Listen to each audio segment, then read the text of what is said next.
Let's see how to configure slider element. We will use slider inside form element here. Drop form in canvas. Select a data table for the form element. Now, let's drop slider inside form. You can adjust the position if needed. In the properties, first is element ID. This is a unique ID which can be modified and used to identify the screen elements when used in other modules. You can adjust X-axis and Y-axis of slider element using X and Y coordinate fields. You can modify the width and height of element by changing value in width and height field. These four attributes can also be modified using cursor in screen canvas. Form field will have list of columns from selected data table in the form element. Choose a desired column from drop-down. External label is more like a title to the slider. You can uncheck to remove label. Min field is to specify starting value or minimum value of slider bar. In other words, slider starts from this value. Max field is used to specify ending value or maximum limit of slider bar. Steps field is to specify the size of each movement. Under options, we have disabled and hidden options.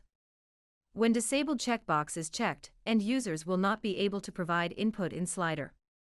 When hidden checkbox is checked, slider element will not be visible to end users on runtime. These are the slider properties. Let's style the input field now. Click on slider color to choose a color that will be applied to slider line. Click on background color to choose a color from color palette. This color will be applied to slider background.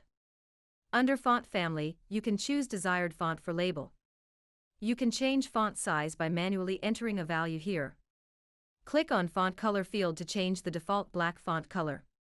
You can change font to italic from this field, and can change from normal font to bold here. Under text decoration, you can underline the label. For the slider border, border thickness can be provided in numbers here.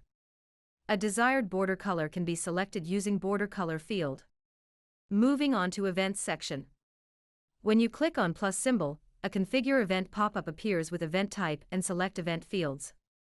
There are two ways you could trigger an event. On click event will be triggered on clicking the slider element. On hover will be triggered when hovered over this slider element. Choose an already created event that should be triggered under select event. If you have parameters in the added event, you must configure them before adding event.